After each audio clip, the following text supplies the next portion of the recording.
चलिए आज हम बात करेंगे वर्तमान समय में लोक प्रशासन का महत्व या उसकी प्रासंगिकता। हमने कल बात की थी लोक प्रशासन का महत्व, परंपरागत महत्व की बात की थी हमने। आज हम आगे बढ़ाएंगे बात, वर्तमान समय में लोक प्रशासन का महत्व क्या है उसकी चर्चा होगी, और वर्तमान समय में पुरानी चीज़ों का जब महत्व या उपयोगिता देखी जाती है तो उसी को एक शब्द में प्रासंगिकता या रेलिवेंस की संज्ञा दी जाती है। तो टॉपिक यही है आज का, लोक प्रशासन का वर्तमान समय में महत्व या उसकी प्रासंगिकता।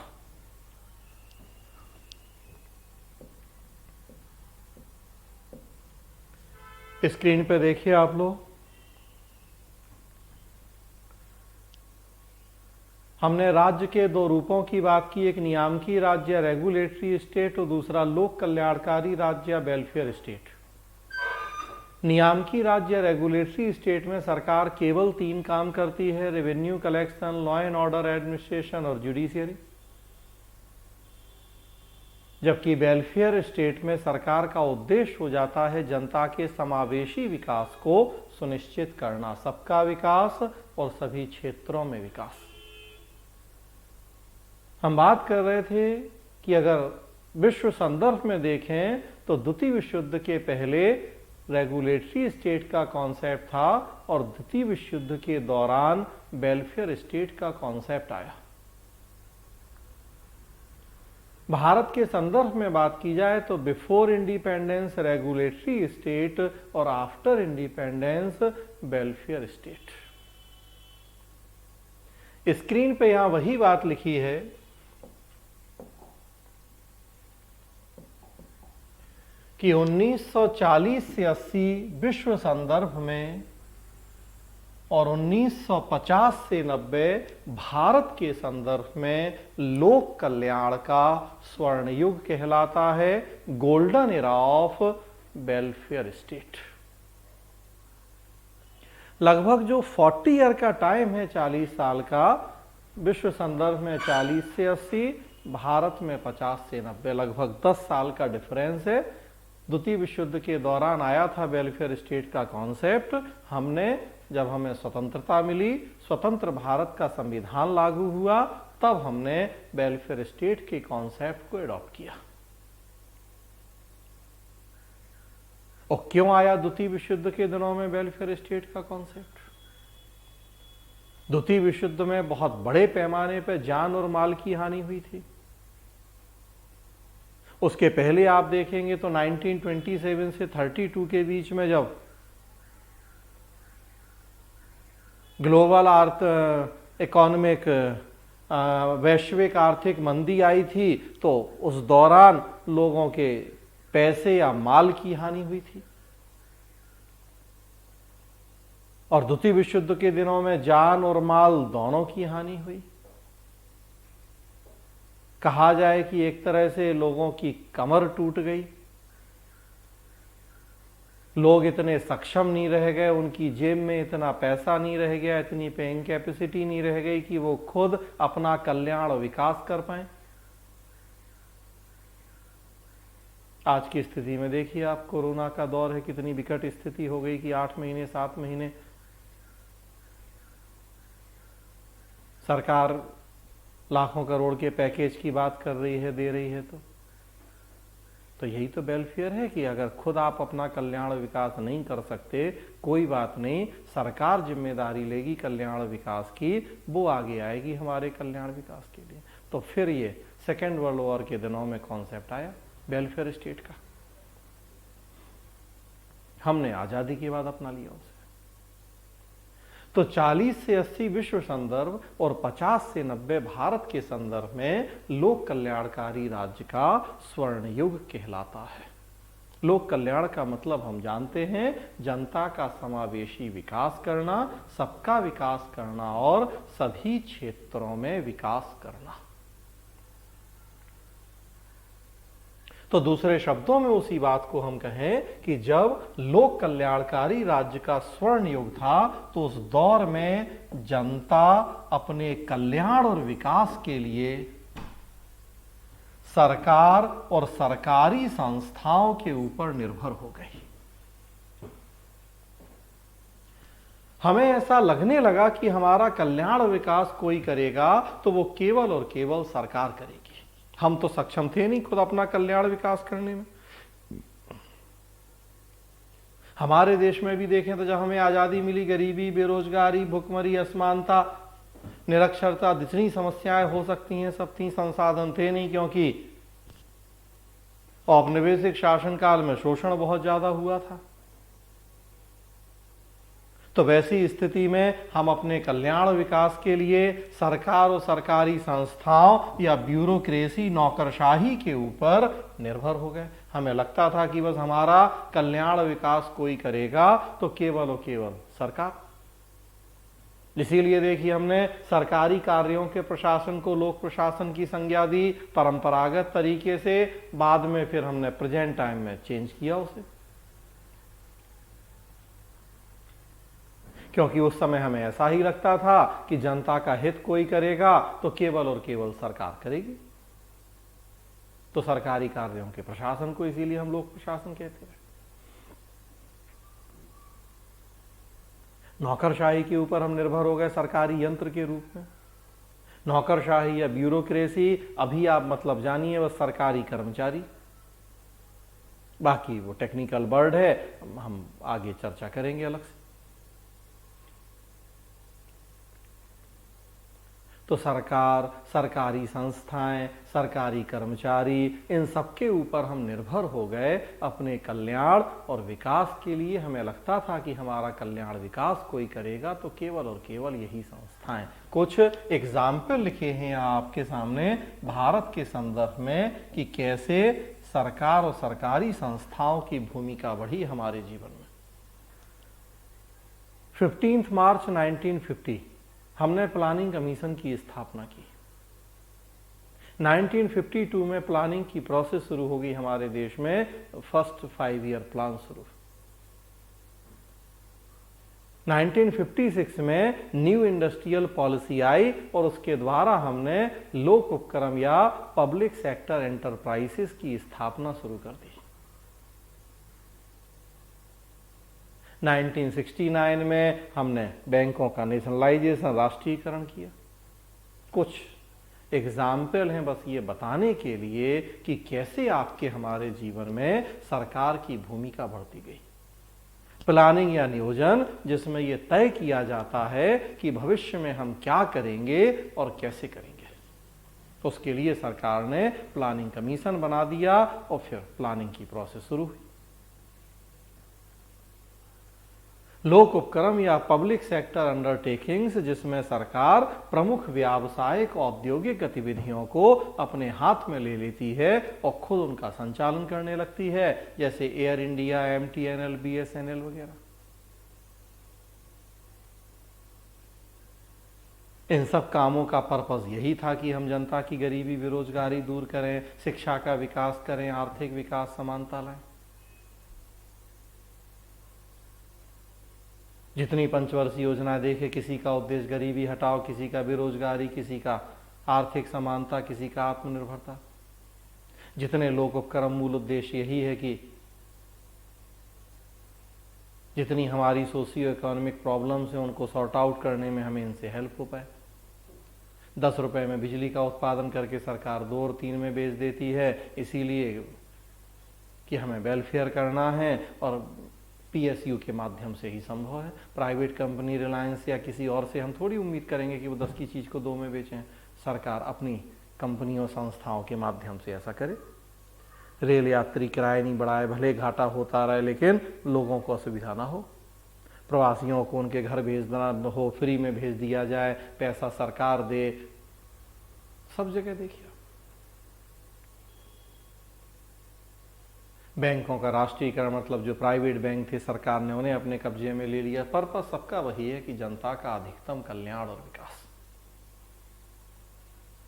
तो जो लोक कल्याण का स्वर्णयुग है वो इसीलिए स्वर्णयुग कहलाता है कि हर चीज हर काम के लिए हम सरकार और सरकारी संस्थाओं पर निर्भर हो गए। लेकिन आप देखिए उसी को यहां आगे बढ़ाया गया है कि लेकिन सरकार और सरकारी संस्थाओं में कुछ कमियां थीं, इसलिए निर्धारित उद्देश्यों को प्राप्त करना संभव नहीं हो सका।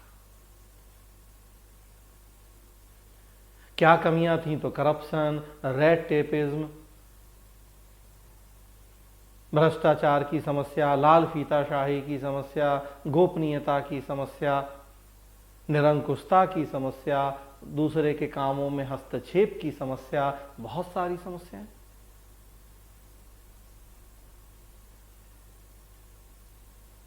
कोई भी काम बिना चाय पानी बिना घूस के नहीं होगा। एक दिन का काम महीनों खिंचेगा तो रेड टेपिज्म, लाल फीताशाही होगी। सारी सत्ता पे खुद कब्जा करके बैठ जाएंगे, जनता को कुछ बताएंगे नहीं क्या कर रहे कैसे कर रहे।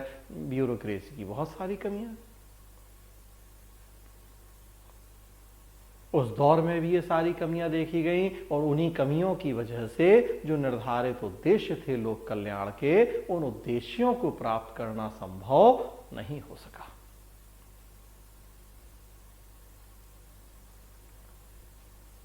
और तब फिर उसी के परिणाम स्वरूप 1980s के दशक में एलपीजी की नीतियों की शुरुआत हो गई। लिबरलाइजेशन, प्राइवेटाइजेशन और ग्लोबलाइजेशन या उदारीकरण, निजीकरण और भूमंडलीकरण की नीतियों की शुरुआत हो गई 1980 के दशक में। हम बात कर रहे थे ब्रिटेन के प्रधानमंत्री मार्गरेट थेचर, ब्रिटेन की प्रधानमंत्री मार्गरेट थेचर, अमेरिका के राष्ट्रपति रोनाल्ड रीगन, उन सबके कार्यकाल में एलपीजी की नीतियों की शुरुआत हुई।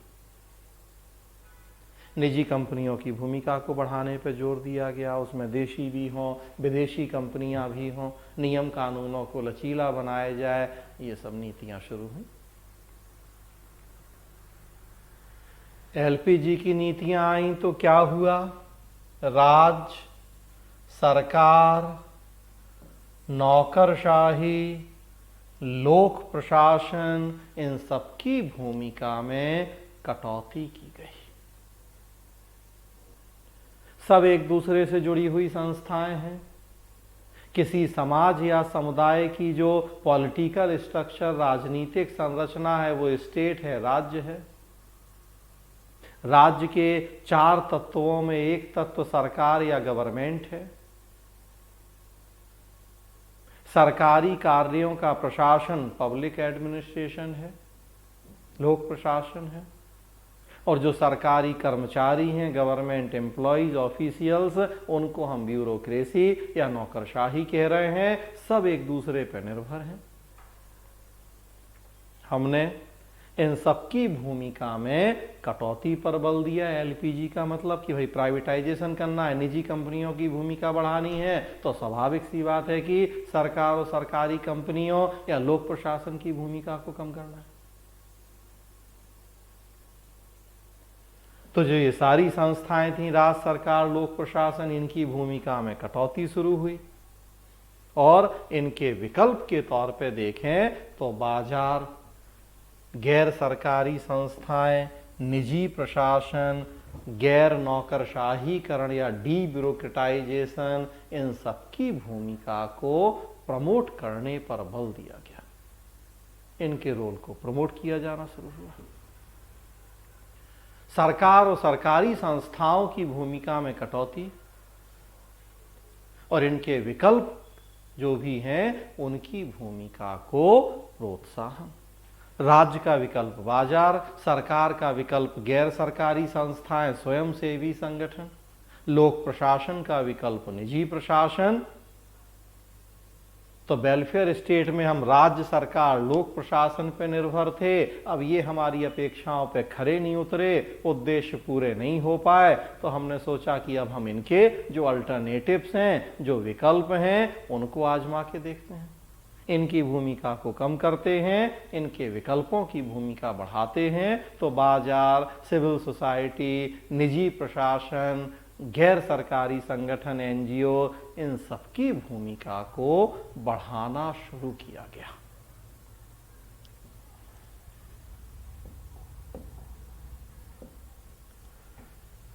सरकार और सरकारी संस्थाओं की भूमिका में कटौती,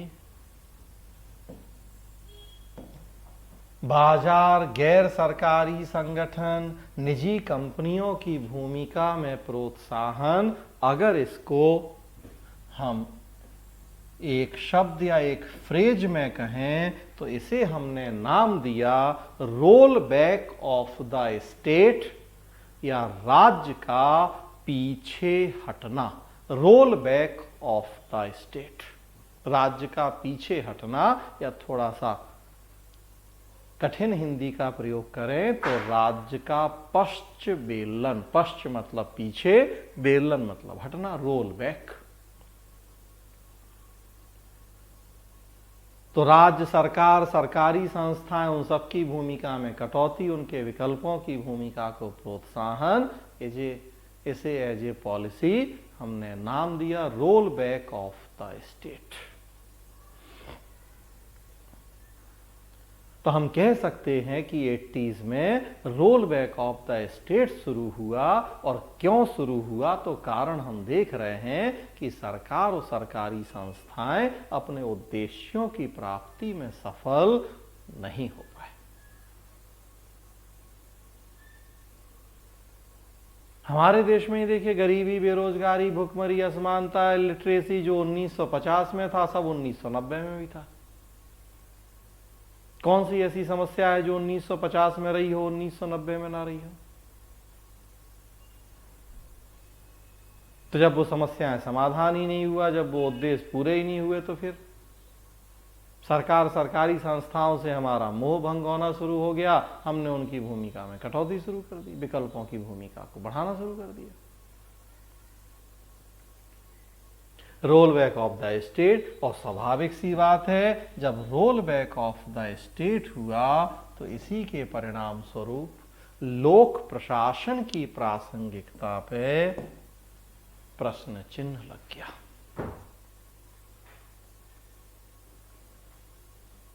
जब सरकार और सरकारी संस्थाएं ही नहीं रहेंगी, उनकी भूमिका में हम कटौती करेंगे, रोल बैक करेंगे, तो फिर लोक प्रशासन की उपयोगिता या प्रासंगिकता भी कम होगी, खत्म होगी। सब एक दूसरे से जुड़े हम देख रहे हैं, राज्य सरकार, लोक प्रशासन, नौकरशाही, एक जाएगा तो दूसरे को तो जानी है। भाई जब राज्य ही नहीं रहेगा तो सरकार कहां से? राज्य का ही तो एक तत्व सरकार है। और जब सरकार ही नहीं होगी तो लोक प्रशासन कहां से? सरकारी कार्यों का प्रशासन लोक प्रशासन है।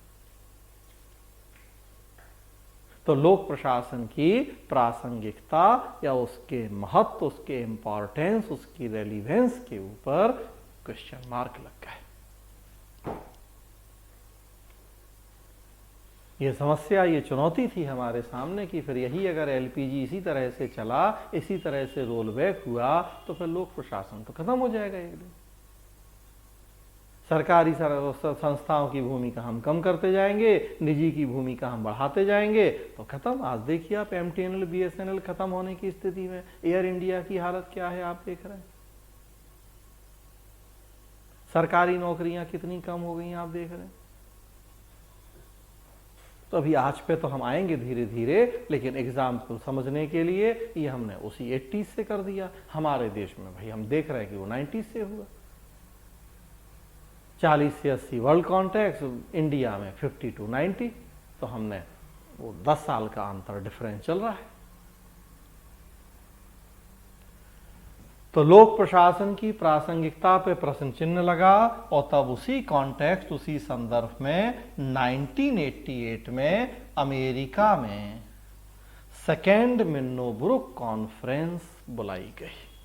द्वितीय मिन्नोब्रुक सम्मेलन का आयोजन हुआ अमेरिका में।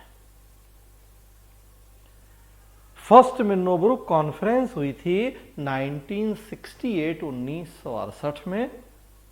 उसकी बात अलग से होगी बाद में। अभी यहां हमें मतलब है थोड़ा सा सेकेंड मिन्नोब्रुक कॉन्फ्रेंस, द्वितीय मिन्नोब्रुक सम्मेलन से जो 1988 में हुआ।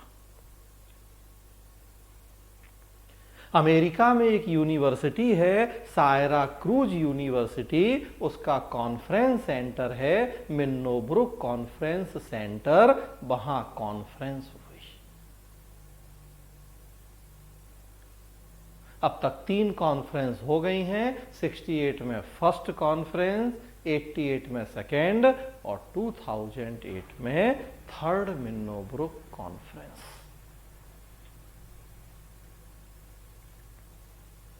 तो 1988 में द्वितीय मिन्नोब्रुक सम्मेलन हुआ। लोक प्रशासन के विद्वान थे इस सम्मेलन में।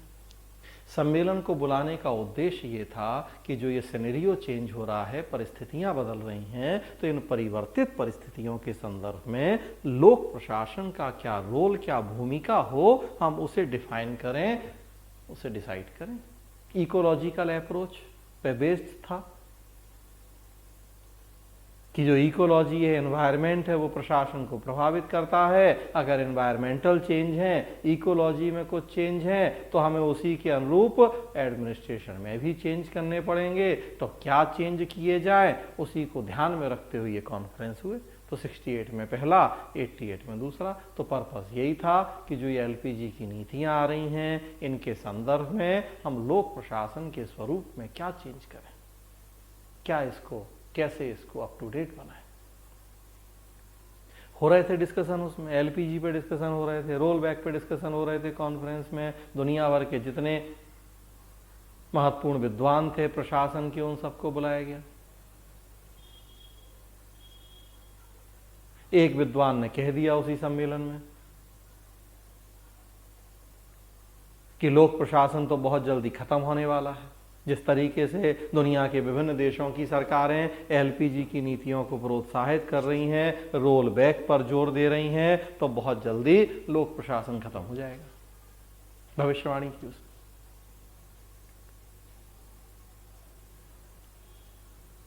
ड्वाइट वार्लो ने जवाब दिया तब उसकी बात का, वही ड्वाइट वार्लो जिनकी बात हम कल भी कर रहे थे। 48 में उन्होंने एडमिनिस्ट्रेटिव स्टेट या प्रशासी राज्य की संकल्पना दी थी। वो थे इस कॉन्फ्रेंस में भागीदार। देखे समय 1913 से 2000, तो वो फर्स्ट मिन्नोब्रुक में भी थे, सेकेंड में भी थे इस कॉन्फ्रेंस में ड्वाइट वार्लो।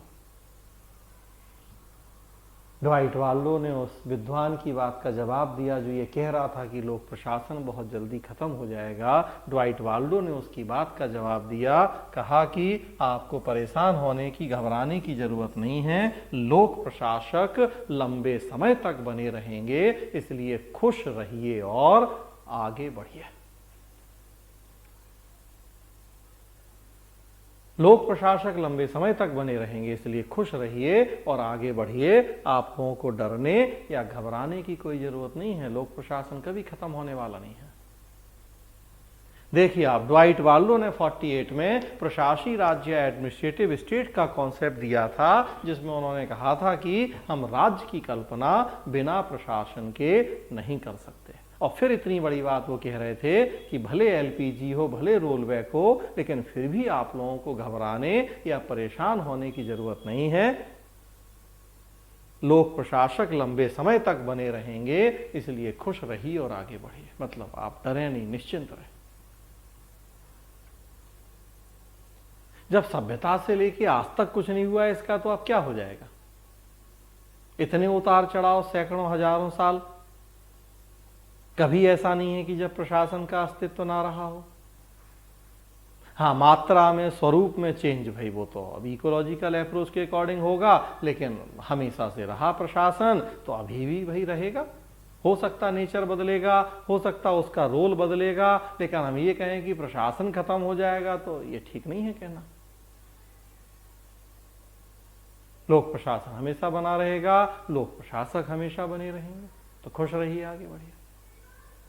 तो अब देखिए आप, एक तरफ हम कह रहे हैं कि एलपीजी की नीतियां आई, roll back of the state शुरू हुआ, लेकिन दूसरी तरफ ये भी कहा जा रहा है कि डरने की, घबराने की जरूरत नहीं है। लोक प्रशासक लंबे समय तक बने रहेंगे, इसलिए खुश रहिए और आगे बढ़िए। फिर ये क्या कंट्राडिक्टरी बातें हैं और क्यों है, कैसे है।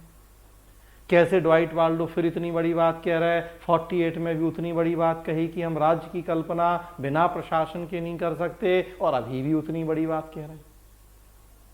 फिर हमें ड्वाइट वाल्डो की इसी बात को डिस्कस करना है, व्याख्या करनी है। कल भी हमने ड्वाइट वाल्डो के प्रशासी राज को ही डिस्कस किया, तो लोक प्रशासन का महत्व देखा परंपरागत, और अभी भी हम ड्वाइट वाल्डो की बात का ही फिर डिस्कस करेंगे, फिर देखेंगे कैसे उन्होंने इतनी बड़ी बात कह दी। तो ये पूरा सीन है कि कैसे, कब, क्यों लोक प्रशासन की प्रासंगिकता, उसके रोल, उसके इंपॉर्टेंस के ऊपर क्वेश्चन मार्क लगा दिए गए, और अब कैसे जवाब हुआ इन बातों का।